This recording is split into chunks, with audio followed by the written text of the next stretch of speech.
ಪಾಕಿಸ್ತಾನದ ಪರ ಘೋಷಣೆ ಕೂಗುವ ಪರಿಪಾಠ ಇಂದು ಅಧಿಕೃತವಾಗಿ ಕುಂದಾಪುರಕ್ಕೂ ಕಾಲಿಟ್ಟಿದೆ. ಕುಂದಾಪುರದ ಸರ್ಕಾರಿ ಕಚೇರಿಗಳ ಸಂಕೀರ್ಣ ಮಿನಿ ವಿಧಾನಸೌಧದ ಒಳಗೆ ವ್ಯಕ್ತಿಯೊಬ್ಬ ಪಾಕಿಸ್ತಾನ ಜಿಂದಾಬಾದ್ ಎನ್ನುತ್ತಾ ನಿರಂತರವಾಗಿ ಘೋಷಣೆ ಕೂಗಿದ ಘಟನೆ ಇಂದು ಬೆಳಿಗ್ಗೆ ನಡೆದಿದೆ.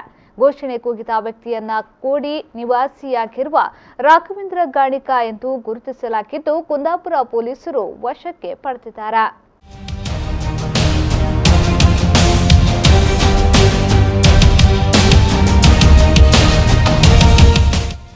ಸೋಮವಾರ ಬೆಳಿಗ್ಗೆ ಸುಮಾರು 9:45ರ ಸುಮಾರಿಗೆ ರಾಘವೇಂದ್ರ ಗಾಣಿಗ ಕುಂದಾಪುರದ ಸರ್ಕಾರಿ ಕಚೇರಿಗಳ ಸಂಕೀರ್ಣ ಮಿನಿ ವಿಧಾನಸೌಧಕ್ಕೆ ಬಂದಿದ್ದಾನೆ.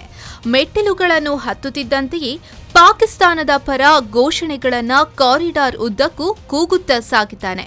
ಇದನ್ನು ಗಮನಿಸಿದ ಸಾರ್ವಜನಿಕರು ವಿಡಿಯೋ ರೆಕಾರ್ಡ್ ಮಾಡಿಕೊಂಡಿದ್ದು, ಕುಂದಾಪುರ ಪೊಲೀಸರಿಗೆ ಸುದ್ದಿಯನ್ನ ಕೂಡ ಮುಟ್ಟಿಸಿದ್ದಾರೆ. पाकिस्तान जिंदाबाद, पाकिस्तान जिंदाबाद, पाकिस्तान जिंदाबाद, पाकिस्तान जिंदाबाद, पाकिस्तान जिंदाबाद, पाकिस्तान जिंदाबाद, पाकिस्तान जिंदाबाद, पाकिस्तान जिंदाबाद. ಬಳಿಕ ಆರೋಪಿ ರಾಘವೇಂದ್ರ ಗಾಣಿಗ ಕಾರಿಡಾರ್ನಿಂದ ಮಿನಿ ವಿಧಾನಸೌಧದ ಒಳಗೆ ಪ್ರವೇಶಿಸಿದ್ದು, ಅಲ್ಲಿಯೂ ನಿರಂತರವಾಗಿ ಪಾಕಿಸ್ತಾನದ ಪರ ಘೋಷಣೆಗಳನ್ನು ಕೂಗಿದ್ದಾನೆ. ಈ ಸಂದರ್ಭ ಮಾಹಿತಿ ಪಡೆದ ಕುಂದಾಪುರ ತಹಶೀಲ್ದಾರ್ ಲಿಖಿತವಾಗಿ ಆರೋಪಿಯ ವಿರುದ್ಧ ದೂರು ನೀಡಿದ್ದು, ಪೊಲೀಸರು ಆರೋಪಿ ರಾಘವೇಂದ್ರ ಗಾಣಿಗನನ್ನು ವಶಕ್ಕೆ ಪಡೆದು ಠಾಣೆಗೆ ಕರೆದೊಯ್ದಿದ್ದಾರೆ.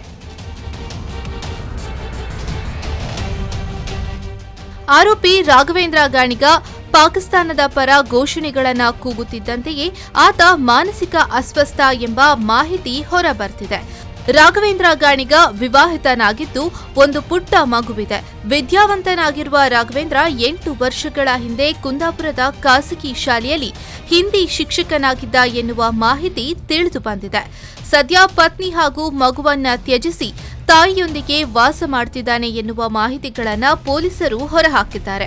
ಆರೋಪಿ ರಾಘವೇಂದ್ರನಿಗೆ ಮಾನಸಿಕ ಕಾಯಿಲೆ ಇದ್ದು, ಇಂದು ಕುಂದಾಪುರದ ಸರ್ಕಾರಿ ಆಸ್ಪತ್ರೆಗೆ ನೇತ್ರ ಪರೀಕ್ಷೆಗಾಗಿ ಆತನ ತಾಯಿ ಕರೆದುಕೊಂಡು ಬಂದಿದ್ರು ಎನ್ನಲಾಗಿದೆ. ಇದೇ ಸಂದರ್ಭ ಅಲ್ಲಿಂದ ತಪ್ಪಿಸಿಕೊಂಡು ಮಿನಿ ವಿಧಾನಸೌಧಕ್ಕೆ ಬಂದಿದ್ದು, ಈಗ ಪೊಲೀಸರ ಅತಿಥಿಯಾಗಿದ್ದಾನೆ.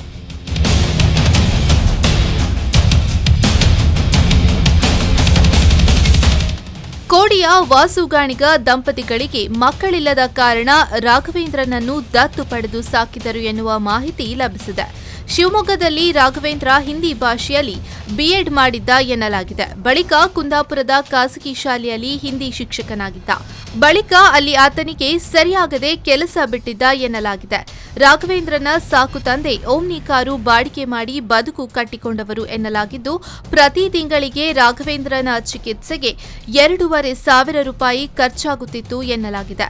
ಕೆಲವು ಸಮಯದಿಂದ ಸ್ಥಳೀಯರು ಮತ್ತು ಸಂಬಂಧಿಕರು ಹಣ ಹೊಂದಿಸಿ ರಾಘವೇಂದ್ರನ ಚಿಕಿತ್ಸೆ ವೆಚ್ಚ ಭರಿಸುತ್ತಿದ್ದರು ಎಂದು ತಿಳಿದು ಬಂದಿದೆ. ಇತ್ತೀಚೆಗೆ ಅಮೂಲ್ಯ ಮತ್ತು ಆರುದ್ರ ಪ್ರಕರಣವನ್ನ ಟಿವಿ ಮಾಧ್ಯಮಗಳು ನಿರಂತರವಾಗಿ ಪ್ರಸಾರ ಮಾಡಿದ ಸಂದರ್ಭ ಈತ ನಿರಂತರವಾಗಿ ಟಿವಿಯನ್ನ ನೋಡ್ತಿದ್ದ.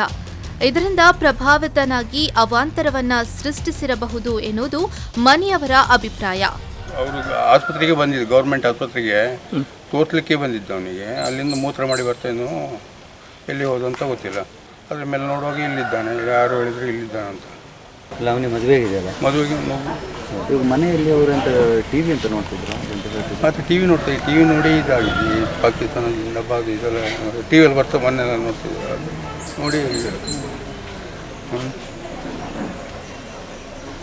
ನೋಡಿ ಇದಾಗಿದೆ. ಮೊದಲು ಹಾಗೆಲ್ಲ ಇತ್ತು.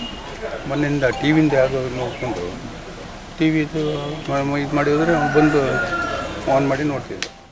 ಇದೀಗ ಪೊಲೀಸರು ಆರೋಪಿ ರಾಘವೇಂದ್ರನ ಆರೋಗ್ಯ ಸ್ಥಿತಿಯ ಪರೀಕ್ಷೆಗೊಳಪಡಿಸಿದ್ದು, ಬಳಿಕವಷ್ಟೇ ವಾಸ್ತವದ ವಿಚಾರಗಳ ತನಿಖೆ ನಡೆಸಬೇಕಾಗಿದೆ ಎಂದು ಎಎಸ್ಪಿ ಹರಿರಾಮ್ ಶಂಕರ್ ತಿಳಿಸಿದ್ದಾರೆ.